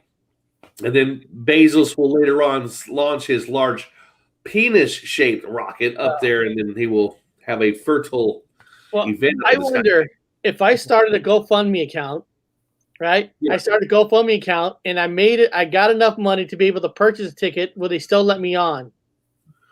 Will they take my background and say, no, we're already booked. But I have the money. They're booked, man. I think he's already pre-sold ticket at the Museum of Flight when we had Bronson's fuck. We have it there. I don't work there anymore, but we had it there. The whole section was for him and a mock-up of his airplane. We had it there, and we were told that he already sold out on the tickets. But he gave them the original prices like $260,000 or $250,000, but the new price is $500,000. So I'm sure Elon paid $500 for the new price, and he's going to be going up. But I mean, he's bumping somebody else has been waiting. I know he already installed the microchip. I don't know what it really means, but on D Live, Robert 46 just donated 1 lemon. Heck yeah, man! I don't know what a lemon is, but make lemonade. I appreciate donating a lemon. I always wanted a lemon. Yeah, those are cool. Those are the weird things. I don't know. Am I freezing? No, yeah, Eric. Wait, Eric, you're freezing. Eric, your fingers in your nose. Your fingers is stuck like this. It's embarrassing for you. And happy birthday, Robert 46. I guess it's his birthday, and he's giving me a lemon, and it's his birthday. It's his birthday. We should give you maybe a watermelon. I don't know. We should give you a pineapple. Can I give a watermelon? A banana. Let me see here. Well, they don't have a watermelon on Global Emojis, but they got a guy with heart eyes. I guess I could do that. Yeah, that would mean you love him, but that's okay. Go ahead. We don't question your sexuality. Oh, that's awesome. We're open like that. We're open channel. It's okay if you're gay, Eric. That was fun. Yeah, I think it was fun. I think we had a good show. Had a lot of discussions about a lot of realistic things that actually happened, and I want to go to that island. I think we all learned something. We learned something about the island, about the waterfall. I think we learned something about the crystals out of Mexico, that we can't go there. And maybe by chance, maybe Discovery Channel is going to realize that we're the 3 guys they should be sending out to all these places. Or if you're just a nerd with we're not going to fake shit. We're not going to fake nothing. If you're a nerd with millions of dollars, contact me, and then we'll go. We'll bring our crew, and then we'll go. There's a lot of nerds out there with millions of dollars doing absolutely nothing. Would love to hang out. How many? Oh wow! Cincy Mike 1969 just donated 2 lemons. Oh my Nice. God. Sounds like you're kind of blowing I up on wonder how many lemons will it take Bob to get $1 million? Yeah, I'm not joking. If there was a millionaire out there who was bored, you want to go have a good time. Have a good time. If they have any Bitcoin or anything, one day Bitcoin's gonna be over $1 million. I have Dogecoin, so everybody, do what you need to do. Get some Dogecoin. What is it? You're gonna give me what is that? A potato? I'll give you a peanut. A peanut? I don't know. I'm not good at emoji language, even though it was in the Sumerian tablets and the Bible. I don't know any of those things. I'm way out of the loop. Although I do hack things. So Bigfoot, you're actually you're into cryptocurrency and stuff? Yeah, I'm definitely interested in it. A lot of my friends have made a lot of money in it. I don't have much invested, but I'm in for the long run. Like literally, Bitcoin is supposed to be over $1 million in like 5 to 7 years. So I'm thinking in the long run, what's going to happen? I'm not trying to make any money in the next 2 years because I honestly think the world is going to be flames and wasteland. And I don't know if they're going to be able to scan us and be like, oh, this kid has some Dogecoin. Leak them out or something, but I'm just trying to prepare for the future if there's some kind of crazy spike, but I'm definitely not relying on it or anything. I've seen some dangerous actions in the crypto world, and like Robinhood, is a bunch of lawsuits under it. So clearly there's no integrity in the industry. And remember when they had GameStop and all the prices were in the favor of the people, then they just shut it down. So it's a fixed game. But again, I'm just in for the long run, just in case one day, it's funny because don't hurt. If you're new, if anybody's new to cryptocurrency, and I'm not just doing this to sell something, but I just put a link here because every day now I've actually have a cryptocurrency channel, and I'm doing the show every day on different coins. Yeah. Very cool. What are the odds of that? Like I didn't even know you were doing that. That's so wild. Lumens. Yeah, I've also owned some cryptocurrency, and one of the things that I try to tell people, this is just free advice. This ain't to make money or nothing. No. But if you're a person that likes to have fun in a weird way, like I go through Coinbase, and you go through anything you want, but Coinbase always has these free videos you can watch, and if you watch it, you take a small little quiz, they give you free currency money. Nice. Right? So I have made over $40 of free currency money that I never had to put in. So, so what I recommend is to people that we're not rich, none of us are rich, but open up an account for the hell of it for $10, whatever, and do the free videos. Get the free currency money, and then just see if it grows or not. Yeah. That's awesome. In for the long run, you got your hands in a lot of things. That's very cool. I'm gonna look into that. I remember as a kid doing a bunch of those surveys, always getting coins that would turn into dollars, being on party poker, gambling as an underage MF. It was awesome. This is true. I bought $100 worth their Stellar Lumens was only 5 cents. And the other day, one time during this year, it hit up like 46 cents. My $100 went to $2,000. Oh, and I mean, now, like I said, they go up and down, they fluctuate. Cryptocurrency is not something one day, it dropped $500. No, next day go back up or the next hour. So it's kind of a cool up and down watch, but experimental. It's kind of fun just to see that I spend little money, see it go up to 2,000, down, up. It's just fun. I mean, it's just like sports betting, playing DraftKings and fantasy football. You don't bet your life on it. It's not Keanu Reeves and hardball, but you just it's a side hobby that you can look forward to, and it gets you through the day. I love it, man. And if it's prepared for the future, like In Time, Justin Timberlake, and they're like, hey, you have 14 minutes left before you croak. Well, I'll be like, hey, I got some Dogecoin. Those are worth it. Is investing in seeds. Now, that's not dumb. That is pretty smart because in more states, when marijuana opens up more and more and more, seeds are going to be more in demand. Yeah. They're eventually going to be making it in the state of Washington where you can actually start banking with the banks. So things are going to be changing, and that is big money. That's not a joke. Investing in seeds. I think he's even talking about just plant seeds in general for food, because there's going to be a food shortage here soon. So, yeah, both ways, because I need the weed and I need the food. So, yeah, both seeds need to be stocked up right now, because farmers are getting paid 1.5 not to farm, and they're getting paid 0.5 if they do turn in their crops. So, come on, guys. It's going to be a bottleneck. Things are getting bad. They're trying, man. Get some cat food, get some dog food for your loved ones. Trying to kill people off.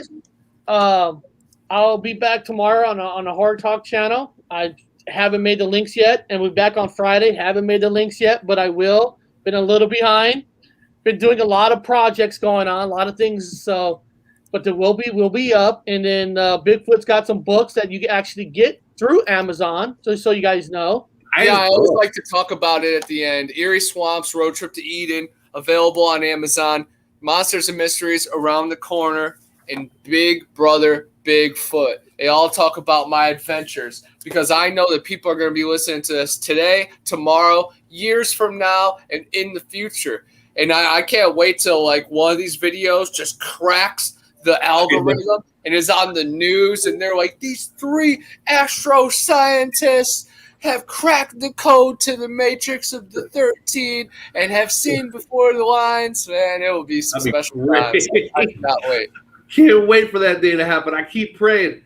Oh, great Father, when is it? When is the brass ring time, man? Hang in there. Hang in there. Been hanging in for 5 years. All right. Well, beyond that, we'll see everybody Friday. Have a good day, everybody. Cheers. See you later.